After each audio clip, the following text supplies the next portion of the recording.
Hello everyone. IBomma Ravi ఇప్పుడు తిని movie అయితే రాబోతున్నట్టు కూడా తెలుస్తోంది. అయితే ఇప్పుడు ఈ మూవీ కోసం కూడా ఎంతోమంది వెయిట్ చేస్తున్నారట. నెటిజన్లు కామెంట్ల మీద కామెంట్లు పెడుతున్నారు. సో ఇదే అంశం మీద ఒకసారి విశ్లేషణ తీసుకునే ప్రయత్నం చేద్దాం. ఇందులో ఎంతవరకు నిజం ఉన్నదనే అంశం మీద తెలుసుకుందాం. ప్రస్తుతం మనతో జర్నలిస్ట్ జగదేవ్ ఉన్నారు. వెల్కమ్ చెప్దాం. Hello sir. Hello Zakir. Sir, ఇప్పుడు అంటే దీని మీద కూడా మూవీ రాబోతున్నట్టు వార్తలు అయితే వస్తున్నాయి. సో ఏమంటారు? మేబీ ఆర్జీవి గారు బిజీగా ఉన్నారేమో, లేదంటే ఇప్పటికే టైటిల్ అనౌన్స్ చేస్తుండేవారేమో. యాక్చువల్గా రవి అరెస్ట్ మీద భిన్న అభిప్రాయాలు అయితే వినిపిస్తున్నాయి. ఒకటి, ఒక క్రైమ్ థ్రిల్లర్కి ఏమాత్రం తీసిపోని విధంగా సినిమా సినీ ఫక్కీలో ఉందనే ఒక కామెంట్ ఉంది. మరోవైపు ఎంతోమంది ఉన్నారు, ఇంతకన్నా దుర్మార్గులు ఉన్నారు, వాళ్ళని అరెస్ట్ చేయకుండా ఈయన ఎందుకు చేశారు అనేది ఒక సామాన్యుడు ఆవేదన. బట్ తప్పుని ఎంకరేజ్ చేసే ఇటువంటి కామెంట్స్, స్టేట్మెంట్స్ మరి కాస్త సొసైటీని తప్పుడు దారిలోకి నెట్టే పరిస్థితి కనిపిస్తుంది. మనము ఇంతకుముందు మాట్లాడుకున్నట్టుగానే, ఇంతకుముందు ఎపిసోడ్లో కూడా నేను చెప్పినట్టున్నాను, అంటే మనిషిని డబ్బు ఏదైనా సాధిస్తుంది అనే ఒక కసి పెరిగితే ఇట్లాంటి తప్పుడు దారిలోకి వెళ్తారు. మీకు గుర్తుందో లై అని ఒక సినిమా వచ్చింది, నితిన్ హీరోగా. అందులో అర్జున్, యాక్షన్ కింగ్ అర్జున్ విలన్గా చేశారు. అందులో ఆయన నాజర్ గారితో ఒక డైలాగ్ చెప్తూ, మూర్తి గారు ఏదైనా పని 99% డబ్బుతోనే అవుతుంది, 1% అవ్వదు అంటారు. అంటే అది కొంచెం మనోభావాలకి, మానవతా విలువలకి, మనస్సుకు సంబంధించింది, అందుకే అవదేమనుకుంటారు. బట్ గట్టిగా ప్రయత్నిస్తే 1% కూడా అయిపోతుంది, అంటే 100% డబ్బుతో అవుతుంది అనేది ఆయన చెప్తాడు. సో అట్లాంటి తలకెక్కించుకున్న వాళ్ళు ఎవరైనా ఉంటే, ఒక్కసారి డబ్బు కోసం తాపత్రయపడి తిండికి లేని రోజులు, నిద్ర లేని రాత్రులు గడిపిన తర్వాత ఇట్లాంటి పనికి డైవర్ట్ అవుతారేమో అనుకుంటాను. మేబీ ఈయన కూడా అలాగే అయ్యారు అనడానికి కూడా చిన్న కథ అయితే సోషల్ మీడియాలో వైరల్ అవుతుంది. ఏంటంటే, భార్య, అంటే గతంలో విడాకులు అయిపోయాయంట తనకి, భార్య తల్లి, అంటే రవి తాలూకా భార్య, అత్త, ఇద్దరు కూడా నీకు చేత కాదు, డబ్బు సంపాదించలేవు, భార్య పిల్లల్ని సరిగ్గా చూసుకోవడం చేత అవ్వదు, ఇలాగ నానా రకాల మాటలు అనడం వల్ల దాంట్లోంచి వచ్చిన కసితోనే ఈ విధంగా ఈయన ఈ తప్పుడు దావులో డబ్బులు సంపాదించాడు. బట్ సంపాదించుకున్నాక అప్పటికే విడిపోయారు, లేరు అనేది కూడా ఒక అంశం. కాకపోతే రవి అసలు నిజంగా చదువుకున్నది BSc కంప్యూటర్స్ ఏదో చదువుకున్నాడు. ఉత్తరాంధ్ర, అదే విశాఖకు చెందిన వాసి. మేబీ విశాఖ, ఆ 3 జిల్లాల్లో ఎక్కడ సంబంధించిన వాడు తెలియదు.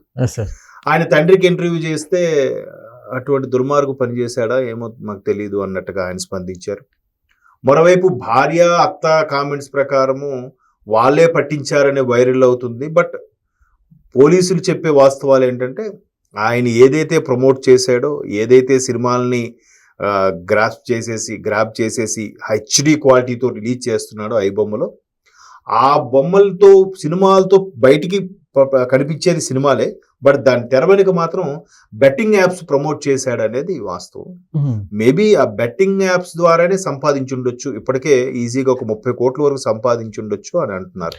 ఓకే సార్, ఈ మూవీ నిజంగా వస్తే ఆడియన్స్ని అలరిస్తుంది అనుకోవచ్చా? ఎందుకంటే ట్విస్టులు ఇన్ని రోజులు పట్టింది తను బయటకు తీసుకురావడానికి, అట్లానే పోలీసుని కూడా బెదిరించారు. అట్లానే ఇప్పుడు చూసుకుంటే ఇక్కడ హైకోర్టుకి సంబంధించిన ఒక వెబ్సైట్ కూడా హ్యాక్ అయినట్టు తెలుస్తుంది సార్. ఇందాకడే వచ్చింది బ్రేకింగ్ న్యూస్. సో దీనికి దానికి ఏమైనా లింక్ ఉందంటారా? చెప్పను, అంటే ఇవాళ రేపు సైబర్ ఇష్యూస్ చాలా దారుణంగా ఉన్నాయి, చాలా వరకు హ్యాక్ అవుతున్నాయి. ఆ మధ్యకాలంలో మన వాటర్ లిస్టు హ్యాక్ అయిందని, అలాగే ఆర్బీఐ కాదు, SBIకి సంబంధించిన ఏదో అది హ్యాక్ అయిందని, ఇలా రకరకాలుగా వినిపిస్తున్నాయి. ఆ తర్వాత మన ఇంటెలిజెన్స్కి సంబంధించిన ఒక వెబ్సైట్ కూడా హ్యాక్ అయింది. అది చైనా వాళ్ళతో సత్సంబంధాలు ఉన్న వాళ్ళు ఈ విధంగా చేశారు అనేది కూడా వినిపిస్తుంది. పైపెచ్చు ఈ మధ్యకాలంలో APK ఫైల్ ఏదైతే ఉందో దాన్ని మొబైల్స్కి పంపించినప్పుడు అది హ్యాక్ చేసే పొరపాటును దాన్ని క్లిక్ చేయగానే మన ఫోన్లో ఉన్న సమాచారం వాళ్ళకి వెళ్ళిపోవడం, లేదా మనకు వచ్చే మెసేజ్లు, మనకు వచ్చే ఇన్ఫర్మేషన్ అక్కడికి షేర్ అవుతుంది అన్నట్టుగా కూడా సైబర్ క్రైమ్ వాళ్ళు ఎప్పటికప్పుడు ఓదరగొడుతూనే ఉన్నారు. రీసెంట్గా ఒక తండ్రి కూతురుతో ఒక యాడ్ కూడా చేయించారు. అందులో ఏంటంటే, డైరెక్ట్గా పోలీసే కనిపిస్తాడు, కనిపించి మీరు స్టేషన్కి రావాలి అంటే AI ద్వారా మ్యానిపులేట్ చేసిన ఒక పోలీస్ అధికారి. మీరు రావాలి ఇలాగా ఉన్నారని అంటే తండ్రి భయపడిపోయి టెన్షన్ అయిపోయి పక్క గదిలోకి వెళ్ళి మాట్లాడుతుంటాడు. నేనేం చేయలేదు సార్, లేదు మీ మీద ఇష్యూ వచ్చింది, మీరు స్టేషన్కి రావాలి, లేదంటే పలానా దగ్గరికి రండి, మీతో మాట్లాడతాం, ఏదో చెప్తున్నాం. అంటే లైవ్లో పోలీసు అధికారి కనిపిస్తే వాట్సాప్ కాల్లో ఎట్లా ఎవడైనా నిజం అనుకుంటాడు కదా. వెంటనే కూతురు చాటుగా విని అబ్జర్వ్ చేసి, నాన్న ఎందుకు టెన్షన్ పడుతున్నారు, ఇవేవి కాదు, వెంటనే తీసుకొని మా ఫాదర్ రారు, మీరు ఏం చేసుకుంటారో చేసుకోండి అని చెప్పి పెట్టేస్తుంది. చెప్పి పెట్టేసి అప్పుడు స్క్రీన్ వైపు మన వైపు చూసి, ఇట్లాంటి ఏ కాల్స్ వచ్చినా మీరు భయపడద్దు, మీకు ఎవరైనా కాల్స్ ఏమైనా వచ్చినా కూడా త్రూ మీకు దగ్గరలో ఉండే పోలీస్ స్టేషన్ ద్వారానే వస్తుంది, లేదా పోలీస్ స్టేషన్కి రమ్మని పిలిపిస్తారు, అక్కడికి వెళ్ళి మీరు మాట్లాడండి, లేదా అక్కడ నుంచి ఒక కానిస్టేబుల్ వచ్చి మీతో మాట్లాడతారు. ఆ కానిస్టేబుల్ వచ్చినా కూడా కానిస్టేబుల్కి ఇన్ఫర్మేషన్ ఇవ్వక్కర్లేదు, కానిస్టేబుల్ కూడా దగ్గరలో ఉండే పోలీస్ స్టేషన్కి వెళ్ళి అక్కడ స్థానికంగా ఉండే ఇన్స్పెక్టర్తో సార్ ఇట్లా మాకు కాల్ వచ్చిందని చెప్పండి. లేదా మీరే నిజంగా ఎవరైనా ఇష్యూ చేస్తే డైరెక్ట్గా కాల్ రాదు, వీళ్ళ ద్వారా వస్తుంది అనేది అందరూ తెలుసుకోవాలి, ఎవ్వరు భయపడద్దు. ఓకే. సో అలాగా ఎంత చేస్తున్నా కూడా కొంతమంది భయపడి, అంటే ఒకవేళ ఎవడైతే తప్పు చేశాడు అనుకుంటాడో వాడు కొంచెం భయపడుతూ లేదు సార్ నేను కట్టేస్తాను సార్, నేను చేసేస్తాను సార్ అని అంటుంటారు కదా. సో అట్లాంటివి జరుగుతుంటాయి అన్నమాట. సో ఇట్లా ఎన్ని చేసినా కూడా శతకోటి ఉపాయాలకి అనంత కోటి దరిద్రాలు అన్నట్టుగా జరుగుతూనే ఉంటాయి. మేబీ మీరు అన్నట్టు ఇంత ట్విస్ట్, అది కూడా ఇప్పుడైతే ఈయన పట్టుకోగానే సినీ ప్రముఖులు చిరంజీవి గారు, రాజమౌళి గారి దర్శక ధీరులు ప్రెస్ మీట్ పెట్టి మరి మాట్లాడడంతో ఇది ఒక సినీ ఫకీలో రవికి కాస్త ఎలివేషన్ వచ్చేసింది. అంటే అంత అద్భుతమైన దర్శకులకు కూడా అంతు చెక్కని విధంగా, ఎందుకంటే హిట్ 3 నాని గారు ప్రొడ్యూస్ చేసి యాక్ట్ చేసిన సినిమా అది రేపు రిలీజ్ అవుతుంటే ఈరోజు ఈవినింగ్ వచ్చేసింది కదా ఫుల్ క్లారిటీతో. సో అంతకుముందు అత్తారింటికి దారేది వచ్చిందంటే అది వేరు, అక్కడ అందులో పనిచేసే వాళ్ళు ఎవరో గడ్డి తిని పని చేశారు. 2013లో ఇప్పుడు జరిగింది అది అత్తారింటికి దారేది. సో ఇది అలా కాదు, మూవీ రూల్స్ అనేవాళ్ళు ఏదో మామూలుగా థియేటర్ ప్రింట్నో డివిడీనో చేస్తే దాన్ని హెచ్డి ప్రింట్లో కన్వర్ట్ చేసి మరి కూడా వాడుతున్నారంట. దానికి సంబంధించిన వెబ్సైట్లు కానీ దానికి సంబంధించిన సర్వర్ యుఎస్లో ఒకటి మెయింటైన్ చేస్తున్నారంట, కరేబియన్ దీవుల్లో ఒకటి మెయింటైన్ చేస్తున్నాడంట. ఆ కరేబియన్ దీవుల్లో కూడా పౌరసత్వం కోసం ఇప్పుడు చిన్న చిన్న దేశాలు ఏం చేస్తాయంటే, రీసెంట్గా మనం ఆపరేషన్ సింధూరు తరువాత మీరు చూస్తే పాకిస్తాన్లో కూడా అది ఎన్నో డాలర్లు, అంటే ఆల్మోస్ట్ ఆల్ 50 లక్షల రూపాయలు ఎంతో విలువ చేసే వాల్యూ అది ఇస్తే మేము పౌరసత్వం ఫ్రీగా ఇచ్చేస్తామని పాకిస్తాన్ ప్రభుత్వం కూడా డబ్బు కోసం ఈ విధంగా అనౌన్స్ చేసింది. బట్ ఆ పాకిస్తాన్ పౌరసత్వం ఎవడు తీసుకుంటాడు, ఎవరికి కావాలి. బట్ కరేబియన్ దీవుల్లో ఈయన 80 లక్షలు పెట్టి, అంటే బ్యాక్ ఎండ్ అనమాట, బ్యాక్ ఎండ్ నుంచి ఏదో చేసి పౌరసత్వం సంపాదించి అక్కడ హ్యాపీగా దర్జాగా ఉన్నాడు. ఎందుకంటే మనకన్నా చాలా బిలో పావర్టీలో ఉండే దేశం కాబట్టి బాగా దర్జాగా ఉన్నాడంట.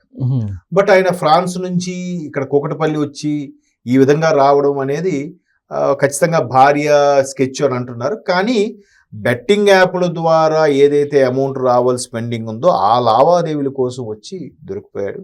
పైపెచ్చు ఆయన చేసిన పెద్ద నేరం ఏంటంటే పోలీసులకే సవాల్ విసిరాడు, దమ్ముంటే పట్టుకోండి.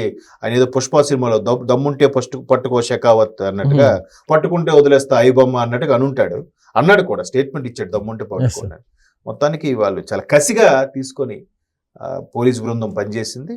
తప్పు చేసినాడు కదా, శాపం కదండి, ఏదో ఒక చిన్న లీడు చిన్న హింటేనే వదులుతాడు, దాని తర్వాత తీగలాగితే డొంకంతా కదులుతుంది మొత్తం. మేబీ ఇంకా ఇది ముందుకెళ్తే, పూర్వాపరాలు ముందుకెళ్తే దీని వెనక పెద్ద పెద్ద వాళ్ళ హస్తం ఏమైనా ఉందేమో, ఎవరికి తెలుసు.